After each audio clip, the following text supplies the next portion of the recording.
Meus irmãos, a paz do Senhor, tudo bem? Então, a gente está passando aqui para poder a gente tratar aquele assunto, né, que a gente colocou lá na enquete sobre a estratégia de Deus em muitas das vezes ele tratar conosco perguntando, fazendo perguntas, né?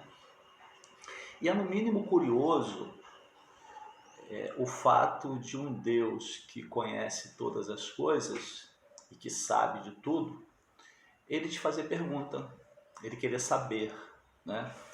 O texto que nós colocamos lá na postagem, o texto raiz, né, o texto chave, foi o Salmo 139, no verso 4, que diz assim: ainda a palavra não chegou à língua, e tu, Senhor, já a conhece toda.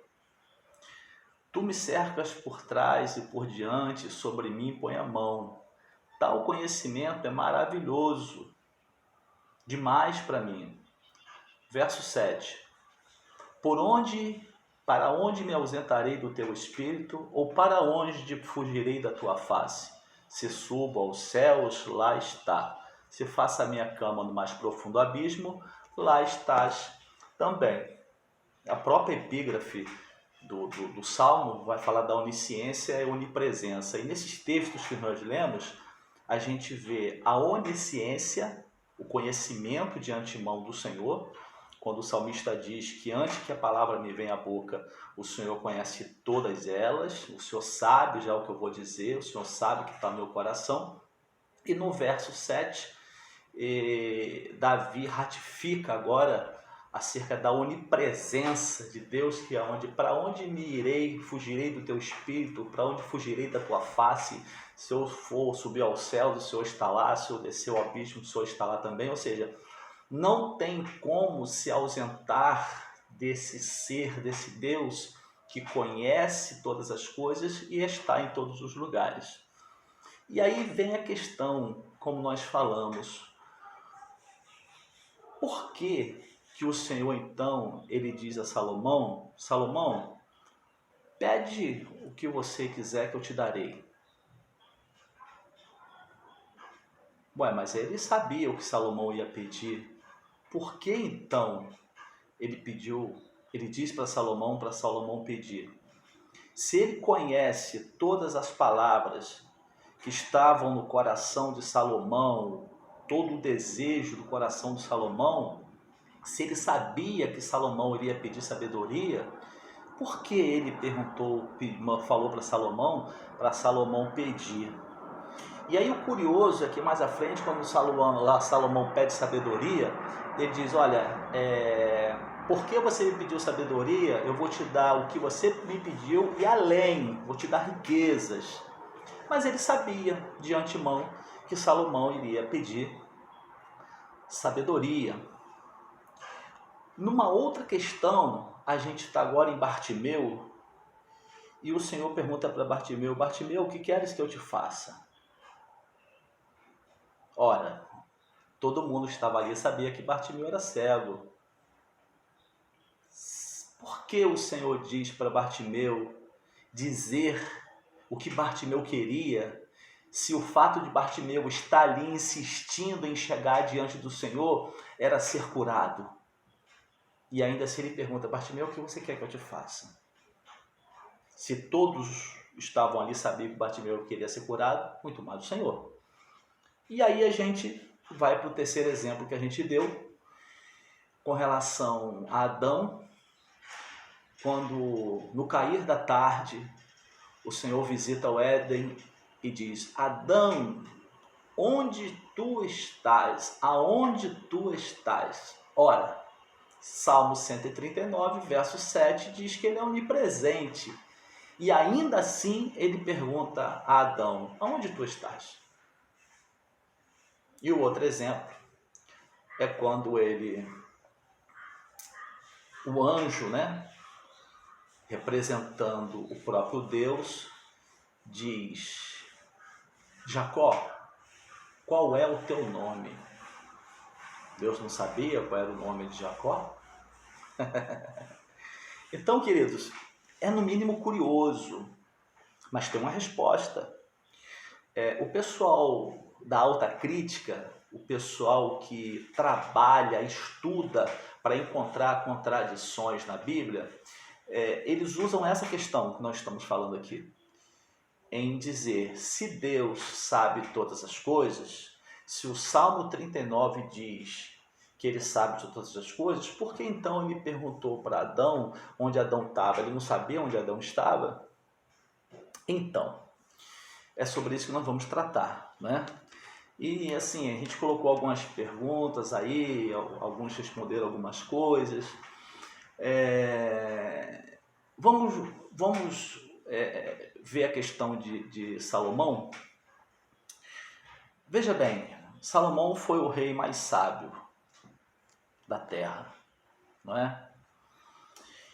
Sendo o Senhor conhecedor de todas as coisas, e inteligência é algo que é abstrato, inteligência é abstrato, né?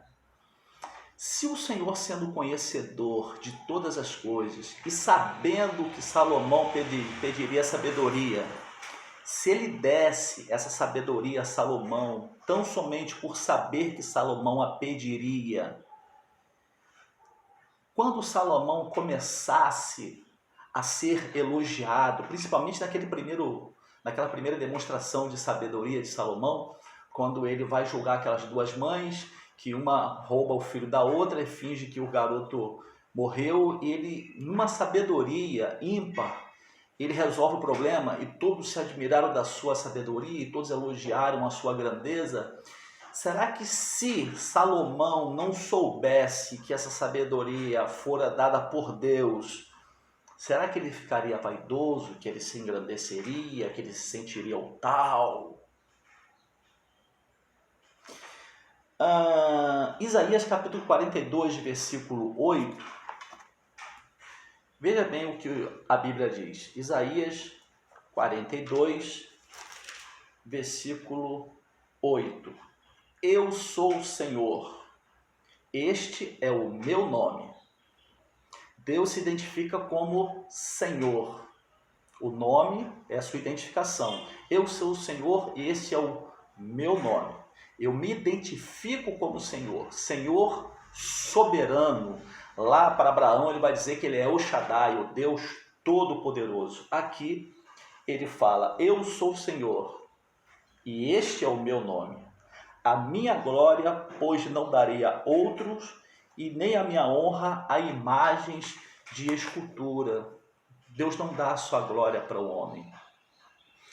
Se ele tão somente desse tudo o que deu a Salomão, e Salomão não soubesse que o que ele tinha fora dado por Deus, Salomão certamente acreditaria que a fonte de inteligência e o seu sucesso era atribuído ao seu intelecto, à sua capacidade humana, às suas habilidades intelectuais. Veja bem, querido, nós hoje, que sabemos que toda virtude espiritual que é em nós provém do Senhor, ainda assim, muitas pessoas se sentem vaidosos. E eu não estou falando de pregar, porque pregar você pode aprender a pregar. Você pode aprender a pregar. Deus está contigo na pregação é outra coisa, mas você pode aprender a pregar. Eu estou falando de sobrenatural. Muitas pessoas, ao orar por alguém, e esse alguém ser curado, ao ser elogiado, ele se sente vaidoso. Mesmo sabendo que este dom foi dado. Se foi dado, não é dele, porque se fosse dele não seria dado. Logo, se é dado, não pertencia a ele. Ainda assim ficam vaidosos. Então, quando o Senhor diz para Salomão, pergunta a Salomão, pede para mim o que você quer que eu vou te dar, embora sabendo que Salomão iria pedir, de forma didática, Salomão teve que entender que todo o sucesso do seu reino e que toda a sabedoria que Salomão tinha era proveniente de Deus, era proveniente do Senhor. Então eu entendo esse texto dessa maneira. Quando nós vamos lá para Bartimeu, eu vejo ali, irmãos, um Deus que busca relacionamento com o homem. Percebam que na antiga aliança, só quem tinha aproximação com Deus era o sumo sacerdote. E aí vem o Senhor Jesus trazendo, abrindo a cortina da separação, o véu da separação, e iniciando um novo relacionamento do homem com o Pai. Ele inicia a oração do Pai Nosso e diz assim: e quando orares, orarei assim, Pai. Relacionamento de aproximação. Algo que era tão distante, agora relacionamento de aproximação. Até então eles conheciam a Deus dentro de um aspecto religioso. Jesus vem trazer uma possibilidade de um relacionamento pessoal. Um Deus que conhece todas as coisas. Um Deus que conhece a necessidade íntima de cada um. Ainda pergunta: o que você quer que eu te faça? Ou seja, fala comigo, se abre para mim, converse comigo. Um Deus que conhece tudo, diz assim: aquele que pede, recebe. Ué, mas ele sabe o que eu vou pedir. Relacionamento. Aquele que pede, recebe. Aquele que busca, encontra. Aquele que bate, a porta se abre. Relacionamento. Relacionamento se faz através de oração, conversa.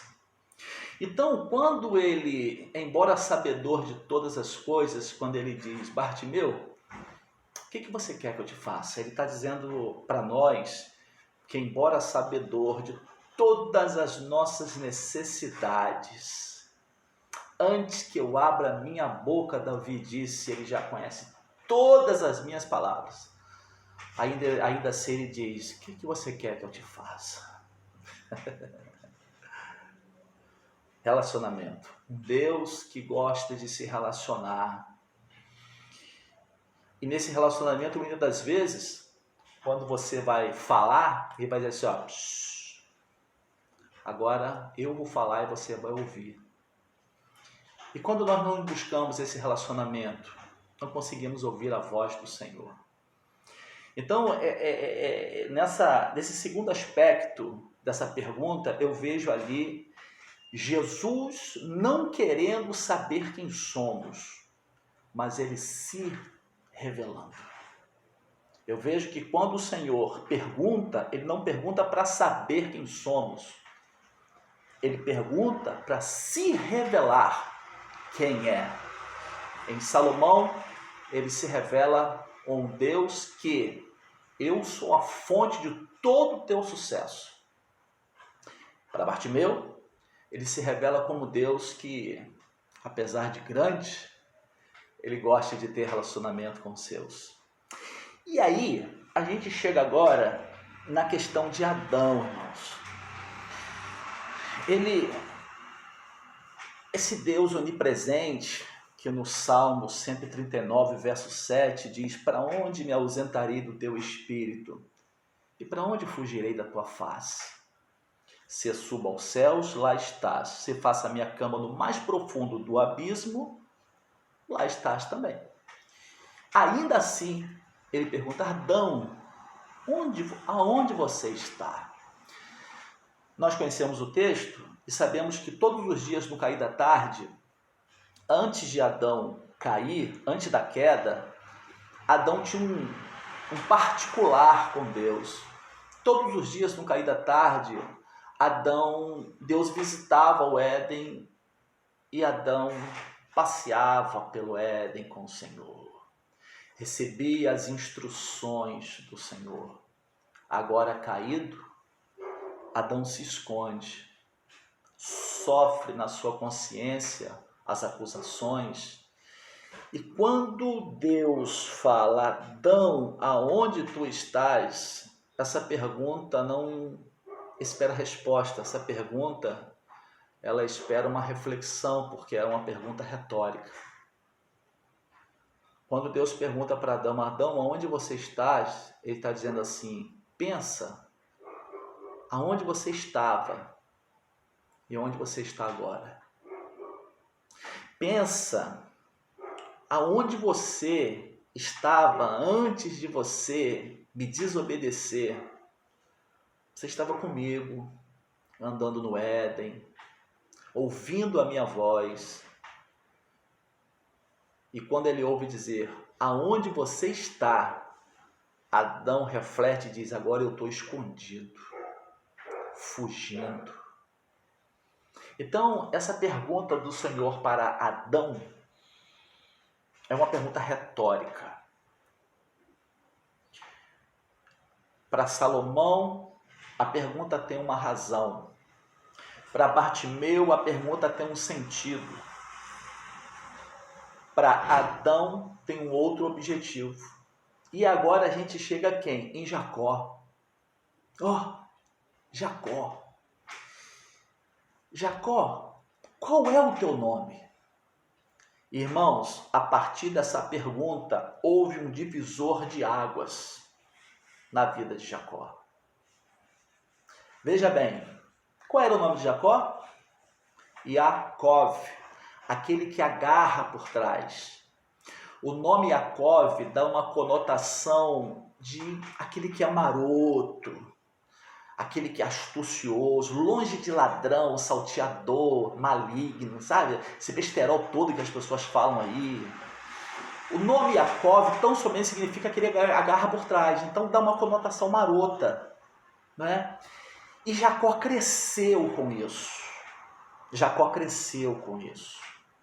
Sabe quando você cresce, você cria uma criança, sempre falando para ele, malandrinho, ele é malandrinho, ele é o seu... Ou então quando você cria uma criança, você sempre dizendo para ele assim, você é burro, você não aprende nada. Fatalmente, essa pessoa vai chegar na sua adolescência com resquício daquilo que foi plantado nela, no seu psicológico. Por quê? Porque quando nós nascemos, nós somos vazios de tudo. Nós somos resultado de construções que foram feitas em nós, pelos nossos pais, por nossa cultura, pelos ensinamentos locais, né? E muitas das vezes, quando nós chegamos no Evangelho, nós falamos isso lá na mensagem do Congresso, em Crescer Dói, sobre a necessidade da desconstrução. Jacó, ele foi construído desde a sua infância com uma mensagem de alguém que era maroto, alguém que era sagaz, alguém que agarrou seu irmão, e vamos imaginar todas as coisas que ele ouviu. E nós conhecemos a história de Jacó, a história de Jacó apontou para isso. E agora, no momento de dificuldade da sua vida, Jacó encontra com um anjo, representante de Deus, e esse ser diz, qual é o teu nome? Vamos imaginar que Jacó para e fala assim, Yaakov. E aí o próprio Espírito que pergunta, ele convence. E aí quando Jacó diz, Yaakov, ele começa a pensar na sua história. Enganei meu irmão, enganei meu pai, menti, eu sou Yaakov, eu sou astucioso. E quando ele entende isso, aleluia, o Senhor diz, tu não te chamarás Jacó, mas Israel. Isaías capítulo 43.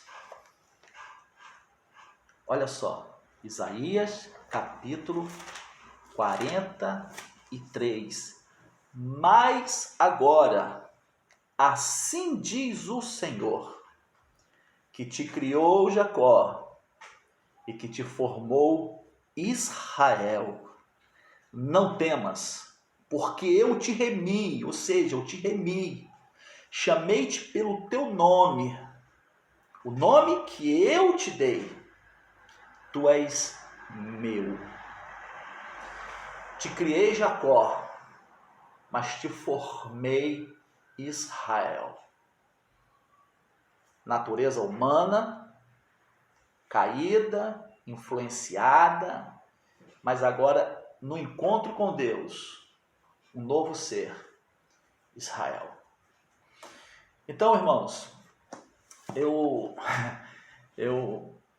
deixo aqui essa observação desses três textos, né? E a gente lá na madrugada, no serviço, plantão de 24 horas, eu até falei para a Joana, tá vendo? A madrugada é produtiva, né? Esse mistério surgiu tudo na madrugada lá no serviço. Como que Deus, na verdade, ele, para Abraão, para Salomão, ele se revela como Deus que é fonte de todo sucesso, bem-estar e bem-aventurança e felicidade do homem. Ele é a fonte, e o homem tem que entender isso, saber disso. Para Bartimeu,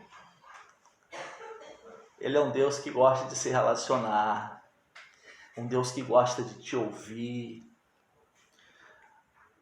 Para Adão, ele se revela como Deus que nos faz pensar.